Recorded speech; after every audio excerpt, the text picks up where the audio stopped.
नमस्कार, स्वागत है आपका एक और नई क्लास में। आज की क्लास के अंदर हम सीखने वाले हैं शौचालय आवेदन कैसे करते हैं। अगर आप जो है किसी कस्टमर का शौचालय योजना में आवेदन करना चाहते हैं या फिर आपके पास कोई कस्टमर आया है शौचालय योजना में आवेदन करवाने के लिए, तो आप उस कस्टमर का शौचालय में आवेदन कैसे करेंगे इस क्लास के अंदर हम सीखने वाले हैं। वैसे मैं आपको बता दूं कि अगर आप जो है किसी भी कस्टमर का शौचालय योजना में आवेदन कर देते हैं और उसका जो फार्म है वो सक्सेसफुली वेरीफाई हो जाता है, तो उस कस्टमर को जो है भारत सरकार की तरफ से शौचालय बनवाने के लिए 12,000 रुपए की धनराशि दी जाती है। लेकिन ये फायदा आप उन्हीं कस्टमर को दिला सकते हैं जिसे जो है पहले शौचालय न मिला हो। यानी कि जिस भी कस्टमर को पहले शौचालय न मिला हो और वो कस्टमर लेना चाहता है, तो उसी का आप आवेदन कर सकते हो और उसी का फायदा मिलेगा। ऐसा नहीं है कि किसी को मिल गया है और आप दोबारा जो है उसी को दिलवाना चाहते हो तो उसको जो है नहीं मिलेगा, उसका फार्म जो है रिजेक्ट हो जाएगा। तो चलिए जानते हैं कि शौचालय में आवेदन कैसे करते हैं और कौन कौन से डॉक्यूमेंट लगते हैं। इसके लिए आपको कोई भी एक ब्राउजर ओपन कर लेना है और उसके अंदर आपको लिखना है स्वच्छ भारत मिशन। जैसे ही आप लिख करके सर्च करेंगे, पहली जो वेबसाइट आपको मिल रही है स्वच्छ भारत मिशन की, आप जो है इसी पर क्लिक कर देंगे। इसके बाद जो है आप स्वच्छ भारत की जो ऑफिशियल वेबसाइट है उस पर आ जाओगे। इसके बाद जो है आपको नीचे की साइड में चले जाना है, सबसे नीचे जाइएगा। यहाँ पर इंपॉर्टेंट लिंक वाले ऑप्शन के अंतर्गत दूसरे नंबर पे आपको एक ऑप्शन दिखाई देगा, application form for IHHL dashboard करके है। आपको जो है इसी वाले सेकंड वाला जो ऑप्शन है इस पर क्लिक कर देना है। इसके बाद जो है आप स्वच्छ भारत मिशन की जो ऑफिशियल वेबसाइट है फेज 2 के लिए उस वाले पोर्टल पर आ जाओगे और यहीं से जो है आपको आवेदन करना है। शौचालय के लिए अगर आप किसी कस्टमर का आवेदन करना चाहते हैं तो सबसे पहले जो है आपको उस कस्टमर के नाम से रजिस्ट्रेशन करना होगा या फिर जो है आपको अपनी खुद की ID बनानी होगी। खुद के नाम से रजिस्ट्रेशन करना होगा और एक बार जो है आप अपनी ID बना लोगे तो मल्टीपल कस्टमर का जो शौचालय है उसके लिए आप ऑनलाइन ही आवेदन एक ही ID से कर सकते हो या फिर जो है आपकी मर्जी है, आप कस्टमर के नाम से भी एक एक करके अकाउंट बना सकते हो, कोई दिक्कत नहीं है। अकाउंट बनाने के लिए जो है आपको सिटीजन रजिस्ट्रेशन का जो बटन है इस पर क्लिक करना है। इसके बाद जो है आप सिटीजन रजिस्ट्रेशन वाले पेज पर आ जाओगे, जहां पर जो है सबसे पहले आप जिसके भी नाम से ID बना रहे हो, जैसे कि आप अपने नाम से बना रहे हो तो अपना मोबाइल नंबर यहाँ डालेंगे और यही आपकी लॉगिन ID भी बन जाएगी, मोबाइल नंबर ही, ठीक है। और अगर आप कस्टमर के नाम से रजिस्ट्रेशन कर रहे हो तो कस्टमर का मोबाइल नंबर यहाँ पर डालना है। इसके बाद जो है गेट OTP पर क्लिक करना है। जो भी आपने मोबाइल नंबर डाला है उस मोबाइल नंबर पे OTP जाएगा, वो OTP यहाँ भरेंगे। इसके बाद वेरीफाई OTP पर क्लिक करेंगे। इसके बाद जो है आपका मोबाइल नंबर वेरीफाइड हो जाएगा। नीचे की साइड में जो है नेम पूछा गया है तो यहाँ पर आपको अपना नाम, फुल नेम जो भी आपका है पूरा नाम टाइप कर देना है। और अगर आप जो है कस्टमर के नाम से रजिस्ट्रेशन कर रहे हो तो कस्टमर का जो भी नाम है यहाँ पर आपको भरना है। इसके बाद जो है यहाँ पर अपना जेंडर बताना है, मेल है या फीमेल। इसके बाद जो है यहाँ पर आपको जो है एड्रेस बताना है। अगर ID आप अपने नाम से बना रहे हैं तो अपना कंप्लीट एड्रेस जैसा आपके आधार कार्ड पे लिखा है पूरा डाल देंगे इसके अंदर। और अगर कस्टमर के नाम से बना रहे हैं तो कस्टमर का जो भी आधार कार्ड पे एड्रेस है उसका भी एड्रेस जो है इसके अंदर डाल देंगे। नीचे की साइड में जो है स्टेट का नाम पूछा गया है, आप किस स्टेट के रहने वाले हो, अपना स्टेट यहाँ से चूज करना है। इंडिया के अंदर जितने भी स्टेट हैं सारे स्टेट जो है आपको इसके अंदर देखने को मिल जाएंगे। और आप किसी भी स्टेट के रहने वाले हैं, कहीं पर भी आपने दुकान खोली है, आप इसी पोर्टल का, इसी वेबसाइट का इस्तेमाल करके किसी भी कस्टमर का शौचालय का फार्म भरेंगे। स्टेट का नाम चूज करने के बाद नीचे की साइड में ये जो कैप्चा दिया गया है सेम जो है इस वाले बॉक्स में भरेंगे और इसके बाद जो है सबमिट पर क्लिक करेंगे। इसके बाद आपके सामने यू हैव रजिस्टर्ड सक्सेसफुल का मैसेज आ जाएगा। अगर आपने कस्टमर के नाम से ID बनाई है या फिर अपने नाम से ID बनाई है तो अब आपका जो रजिस्ट्रेशन है सक्सेसफुली हो चुका है। अब जो है आपने स्वच्छ भारत मिशन की जो वेबसाइट है उस पे जो है अपना अकाउंट बना लिया है या फिर कस्टमर के नाम से अगर आपने रजिस्ट्रेशन किया है तो कस्टमर का अकाउंट बन चुका है। अब आपको क्या काम करना है, दोबारा से इसी वेबसाइट पर आ जाना है। एप्लीकेशन फॉर्म फॉर IHHL ये जो ऑप्शन दिखाई दे रहा था इसी पर आपको दोबारा से क्लिक करना है और सिटीजन रजिस्ट्रेशन वाला जो पेज है उस पर दोबारा से आ जाना है। अब आपको रजिस्ट्रेशन नहीं करना है बल्कि लॉगिन करना है। जिस भी मोबाइल नंबर से आपने रजिस्ट्रेशन किया था वही आपकी लॉगिन ID है। यहाँ पर अपना मोबाइल नंबर डालेंगे और गेट OTP पर क्लिक करेंगे। आपके मोबाइल नंबर पे एक OTP जाएगा, वो यहाँ भरेंगे। भरेंगे। नीचे की साइड में ये जो कैप्चा दिखाया गया है सेम जो है इस वाले में टाइप करेंगे और साइन इन पर क्लिक करेंगे। इसके बाद जो है आप अपने अकाउंट में जो है लॉगिन हो जाएंगे और अगर आपने कस्टमर के नाम से रजिस्ट्रेशन किया होगा तो कस्टमर के अकाउंट में लॉगिन हो जाएंगे। अब यहाँ पर जो है किसी भी कस्टमर का नया शौचालय के लिए अगर आप आवेदन करना चाहते हैं तो बगल साइड में आप देखिएगा यहाँ पर पेंसिल का आइकन दिखाई देगा। इस पर जो है आपको क्लिक करना है न्यू एप्लीकेशन पर। किसी भी कस्टमर का नया शौचालय आवेदन करने के लिए आपको न्यू एप्लीकेशन पर ही क्लिक करना है। इसके बाद जो है आप इस वाले पेज पर आ जाओगे जहाँ से जो है आप किसी भी कस्टमर का नया शौचालय के लिए आवेदन कर सकते हो। अब आपको जो है इस फार्म को कंप्लीट भरना है और भरना बहुत आसान है। अगर आपने चीजों को अच्छे से समझ लिया तो आप चुटकियों में जो है इस फार्म को भर पाओगे। सबसे पहले तो आपका जो स्टेट है, जब आपने रजिस्ट्रेशन किया था तो वो जो है स्टेट यहाँ पर चूज रहेगा, इसे आप बदल नहीं सकते हैं। इसके बाद जो है आपको डिस्ट्रिक्ट नेम पर क्लिक करना है और जो भी जिला है उस जिले को सिलेक्ट करना है जिस भी जिले का कस्टमर रहने वाला है। इसके बाद जो है यहाँ पर ब्लॉक नेम पर क्लिक करना है और कस्टमर का जो भी ब्लॉक का नेम है वो ब्लॉक का नाम जो है यहाँ से चूज करना है। इसके बाद जो है पंचायत नेम पर क्लिक करना है और कस्टमर की जो भी पंचायत है, ग्राम पंचायत, उस पंचायत को सिलेक्ट करना है। जैसे ही आप जो है ग्राम पंचायत को चूज करोगे इसके बाद जो है कस्टमर का विलेज नेम चूज करना होगा। जब आप ग्राम पंचायत चूज कर लोगे तो यहाँ पर सिलेक्ट विलेज पर क्लिक करोगे तो गांव का सभी नाम दिखाई देगा और आपको जो है कस्टमर के गांव का नाम यहाँ पर सिलेक्ट करना है। इसके बाद जो है हैबिटेशन नेम सिलेक्ट करना है। हैबिटेशन नेम और गांव का नाम दोनों सेम ही होता है। जब आप जो है गांव का नाम सिलेक्ट करोगे तो उसके बाद जो है इस पर जब आप क्लिक करोगे तो हैबिटेशन नेम ऑटोमेटिक आ जाएगा। बस आपको सिलेक्ट करना है, यहाँ पर कुछ भरना नहीं है, केवल आपको जो है सही डिटेल जो कस्टमर की है उसे सिलेक्ट करना है। इसके बाद थोड़ा सा नीचे जाने के बाद सेक्शन बी आपको दिखाई देगा। सेक्शन बी में कौन कौन सी जानकारी भरना है इसे बड़े ध्यान से समझिए। सबसे पहले जो है कस्टमर का नाम जैसा आधार कार्ड पे लिखा है इस वाले जो है बॉक्स में आपको टाइप कर देना है और कस्टमर का जो भी आधार कार्ड का नंबर है वो पूरा नंबर आपको यहाँ पर टाइप कर देना है। इसके बाद जो है इस पर कंसल्ट देना है और वेरीफाई आधार नंबर पर क्लिक करना है और आधार नंबर डालने के बाद जैसे ही आप वेरीफाई आधार नंबर पर क्लिक कर रहे हैं और इस तरह से मैसेज आ रहा है एंटर आधार नंबर ऑलरेडी एग्जिस्टिंग। इसका मतलब ये है कि इस कस्टमर का पहले से ही जो है शौचालय के लिए आवेदन हो चुका है। आप जो है इसका दोबारा से आवेदन नहीं कर सकते हैं, इस बात का ध्यान देना है। और जिसका जो है नहीं हुआ होगा उसका जो है ऑटोमेटिक इस तरह से सक्सेसफुली का मैसेज आ जाएगा। जैसे ही आप उसका नाम, आधार कार्ड का नंबर डाल करके इस पर कंसल्ट दे करके वेरीफाई आधार नंबर पर क्लिक करोगे तो उसका जो है वेरिफिकेशन सक्सेसफुल का इस तरह से मैसेज आ जाएगा। लेकिन जिन कस्टमर को पहले ही जो है शौचालय का लाभ मिल चुका है या फिर जो है जिनका पहले से रजिस्ट्रेशन हो चुका है उन लोगों का आप जैसे ही आधार नंबर डाल करके वेरीफाई करोगे तो उसका जो है बता देगा कि इनका जो है आधार नंबर ऑलरेडी एग्जिस्टिंग है। लेकिन जिनका जो है नहीं हुआ होगा उनका जो है आधार नंबर वेरीफाई हो जाएगा। अब जो है आपको नीचे की साइड में आना है और यहाँ पर कस्टमर की डिटेल डालनी है, जैसे कि फादर या फिर हस्बैंड का नाम डालना है। अगर आप जो है किसी पुरुष के नाम से आवेदन कर रहे हैं तो उसके फादर का नाम डालेंगे। अगर आप किसी महिला के नाम से आवेदन कर रहे हैं तो उसके जो है हस्बैंड का नाम आपको यहाँ पर भरना है। इसके बाद जो है आप जिसका भर रहे हैं उनका जो है जेंडर बताना है, जैसे कि महिला के नाम से आवेदन कर रहे हैं तो फीमेल और अगर जो है पुरुष के नाम से आवेदन कर रहे हैं तो मेल। इसके बाद जो है आपको कैटेगरी बतानी है जिसके लिए आप इस पर क्लिक करिए। कस्टमर के पास APL राशन कार्ड है या फिर BPL राशन कार्ड है वो आपको यहाँ पर बताना है। कस्टमर से आपको पूछना है कि उनके पास BPL राशन कार्ड है या फिर APL। अगर कस्टमर इसमें कंफ्यूज है तो आपको ये पूछना है कि उनके पास अगर लाल वाला राशन कार्ड है तो वो BPL कैटेगरी के अंतर्गत आता है, जो कि गरीबी रेखा से नीचे जो जीवन यापन करते हैं उनका बनाया जाता है। अगर कस्टमर के पास लाल वाला राशन कार्ड है तो आप ये चूज करेंगे, वरना आपको जो है APL ही चूज कर देना है, कोई दिक्कत नहीं है। चाहे कस्टमर के पास APL राशन कार्ड रहे या फिर BPL रहे कोई दिक्कत नहीं है, दोनों को फायदा मिलेगा। यहाँ पर एक और बात का आपको ध्यान देना है कि जो भी जानकारी आपको भरनी है वो अंग्रेजी के कैपिटल लेटर में भरनी है और जहाँ जहाँ पर स्टार बना है उन चीजों को भरना जरूरी है, इस बात का आपको ध्यान देना है। जहाँ पर स्टार नहीं बना है उसे भरना जरूरी नहीं है, लेकिन जहाँ पर स्टार बना है उसे भरना जरूरी है। अब इसके बाद जो है आपको सब कैटेगरी बतानी है, जिसमें जो है जो भी कस्टमर है अगर SC कैटेगरी का है तो SC चूज करेंगे, अगर ST कैटेगरी का है तो ST चूज करेंगे, अगर फिजिकली हैंडीकैप है तो PH चूज करेंगे, अगर जो है स्मॉल फार्मर है तो उसको चूज कर लेंगे, उसको भी फायदा मिलेगा। कैटेगरी को चूज करने के बाद नीचे की साइड में कार्ड टाइप में आधार कार्ड सिलेक्ट रहेगा, यहाँ पर आधार कार्ड का नंबर रहेगा। नीचे की साइड में कस्टमर का जो भी मोबाइल नंबर है वो यहाँ पर आप डाल देंगे और जो भी इसका ईमेल आईडी है यहाँ डाल सकते हैं। वैसे ना ही ईमेल आईडी की जरूरत है और ना ही मोबाइल नंबर की, ये दोनों जरूरी नहीं है, लेकिन मैं आपको बता दूं कि कस्टमर का आप मोबाइल नंबर जरूर डाल दीजिएगा, ईमेल आईडी को छोड़ दीजिएगा। इसके बाद जो है जो भी कस्टमर का एड्रेस है जैसा आधार कार्ड पे लिखा है वो पूरा एड्रेस जो है आपको इसके अंदर भर देना है। इसके बाद जो है नीचे की साइड में आना है, आपको सेक्शन सी दिखाई देगा जिसमें जो है बैंक अकाउंट की डिटेल आपको भरनी है और यहाँ पर आपको वही बैंक अकाउंट का डिटेल देना है जिस बैंक अकाउंट में कस्टमर जो है पैसे मंगाना चाहता है। जो भी कस्टमर का आप आवेदन कर रहे हैं उसका जो भी बैंक अकाउंट है वो भी आपको पासबुक ले लेना है, क्योंकि उस पासबुक का जो फ्रंट पेज है जहाँ पर फोटो लगी होती है उसको आपको यहाँ पर अपलोड भी करना है। इस बात का आपको ध्यान देना है। 200 KB का PDF में या फिर JPG में या फिर JPEG या फिर PNG बना करके यहाँ पर अपलोड करना है। कैसे बनाना है अभी मैं आपको बता दूंगा, बहुत आसान है, लेकिन आप इतना समझिए कि कस्टमर का जो बैंक का डिटेल है वो भी देना जरूरी है, जिसमें जो है सबसे पहले जो भी IFSC कोड है ये कस्टमर के पासबुक पर मिल जाएगा, वो IFSC कोड यहाँ पर आपको भरना है। IFSC कोड डालने के बाद आपको बाहर क्लिक करना है। इसके बाद जो है ये IFSC कोड किस बैंक का है, ब्रांच कौन सी है, उसका एड्रेस क्या है, किस स्टेट में पड़ता है, वो सब कुछ जो है ऑटोमेटिक यहाँ पर जो है सेलेक्ट हो जाएगा, जो कि आप देख सकते हैं ऑटोमेटिक आ जाएगा, इसमें आपको कुछ नहीं करना पड़ेगा। इसके बाद जो है जो भी अकाउंट नंबर है यानी कि खाता नंबर है वो आप यहाँ पर भरेंगे और इसी खाता नंबर को कंफर्म अकाउंट नंबर में यहाँ पर भी भर देंगे, यानी कि जो भी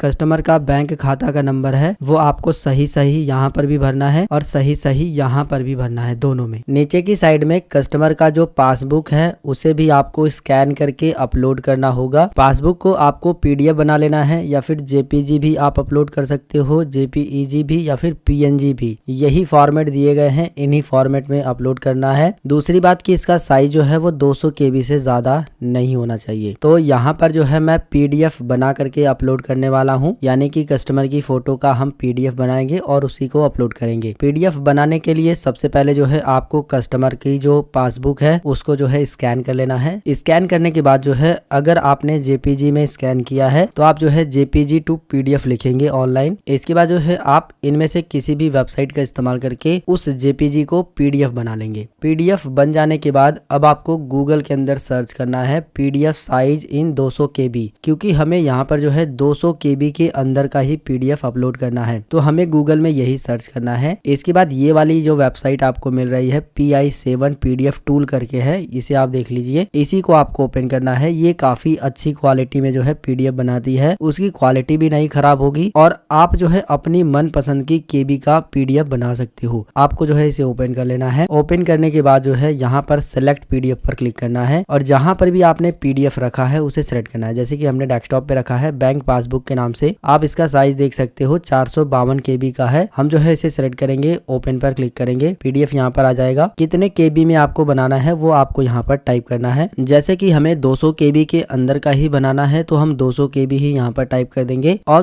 कंप्रेस पर क्लिक कर देंगे। इसके बाद जो है कंप्रेस हो जाएगा। अब आप देख सकते हो 196 KB का PDF जो है बन चुका है और इस PDF को आप वहां पर अपलोड भी कर सकते हो। अब आपको क्या काम करना है, डाउनलोड पर क्लिक कर देना है, ये डाउनलोड हो जाएगा। ठीक है, एक और बात मैं आपको बताना चाहता हूँ, आप ऑनलाइन का जितना भी काम कर रहे हैं उसमें जितना भी KB का PDF मांगा गया है आप इसी टूल का इस्तेमाल करके उतना KB का PDF बना सकते हो। अब जो है हमने PDF बना दिया है, हम चूज फाइल पर क्लिक करेंगे और PDF जहां पर हमने डाउनलोड किया है उसे सेलेक्ट कर लेंगे। यही हमने अभी डाउनलोड किया है। ओपन पर क्लिक करेंगे, देख सकते हो PDF यहाँ पर आ गया है और अपलोड भी हो गया है। यहाँ पर देखिए PDF का जो नाम है वो आ गया है, यानी कि PDF अपलोड हो गया है। बैंक पासबुक को अपलोड करने के बाद आपको जो है अप्लाई पर क्लिक करना है। सारी डिटेल को भरने के बाद जैसे ही आप अप्लाई पर क्लिक करोगे तो यहाँ पर जो है आपको इस तरह से सक्सेसफुल का मैसेज मिल जाएगा और आपको जो है एक एप्लीकेशन नंबर भी इस तरह से मिल जाएगा। आपको जो है इसको स्क्रीनशॉट ले लेना है या फिर इसको कॉपी करके रख लेना है। अब आपको यहाँ पर ओके पर क्लिक करना है। अगर आप फाइनल सबमिट कर रहे हैं और फाइनल सबमिट नहीं हो रहा है, इस तरह से एरर आ जा रहा है इनवैलिड फाइल डिटेक्टेड का, तो उस कंडीशन में आपको एक छोटा सा काम करना है। आपने जो अभी PDF बनाया है ना 196 KB का, जो हमने अभी PDF बनाया था, इस PDF को जो है रीनेम कर देना है। जो आप डाउनलोड करेंगे वो फाइल फॉर्मेट सपोर्ट नहीं कर रहा है तो आपको बस इसको रीनेम कर देना है। उसे सेलेक्ट करना है, माउस का राइट क्लिक करना है और यहाँ पर जो है आपको एक रीनेम का ऑप्शन ऑप्शन मिलेगा, इस पर क्लिक करना है और इसका नाम बस चेंज कर देना है। पहले जो है हमने दूसरा नाम रखा था, अब हमने जो है बैंक पासबुक रख दिया है, या फिर हम कोई दूसरा भी नाम रख देते हैं। बस आपको बैंक के नाम से इस तरह से, मतलब कि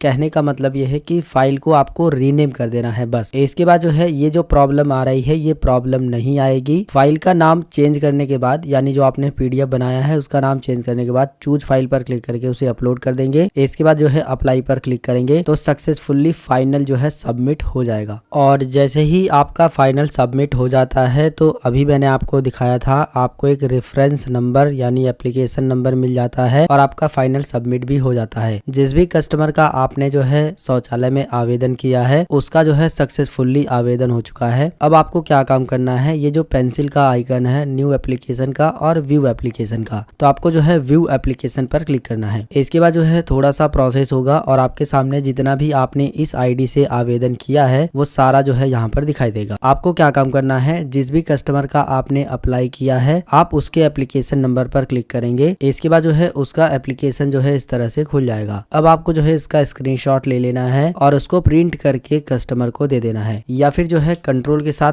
P बटन दबा करके आप इसको प्रिंट भी कर सकते हो, PDF में भी सेव कर सकते हो। फिलहाल मैं आपको बता दूं कि एक ही पेज पर जो है एक बार में नहीं आएगा, तो आप इतना जो है एक बार स्क्रीनशॉट ले लीजिएगा, फिर थोड़ा सा नीचे आने के बाद जो है इतना जो है अलग से स्क्रीनशॉट ले सकते हो। इसके अलावा जो है आप इस कस्टमर का स्टेटस भी जो है यहाँ से ट्रैक कर सकते हो। आप ट्रैक स्टेटस पर क्लिक करोगे तो इसका जो स्टेटस है वो कंप्लीट आपके सामने दिखाई देगा, जिसमें जो है पहला स्टेप कंप्लीट है। इसी तरह से आगे भी कई सारे स्टेप हैं, जैसे जैसे ये कंप्लीट होते जाएंगे आप यहाँ पर स्टेटस चेक कर पाओगे। अब मैं आपको बता दूं कि जिस भी कस्टमर का आपने अप्लाई किया है उसको ये फॉर्म प्रिंट करके देना है, साथ ही साथ इसके साथ आधार कार्ड और बैंक पासबुक का जो फोटोकॉपी है वो भी लगाना है। और आपको बोलना है कस्टमर जो है इसे अपने प्रखंड यानी कि ब्लॉक पे ले जा करके जमा करेगा। इस फार्म को ब्लॉक पे जमा करना जरूरी है। जैसे ही कस्टमर जो है ब्लॉक पर इस फार्म को जमा करेगा तो ब्लॉक के यहाँ से जो है उस कस्टमर के घर पे अधिकारी आते हैं और उसकी जांच होती है। जैसे ही जांच कंप्लीट होती है, सारी चीजें अगर सही होती है, जो भी कस्टमर है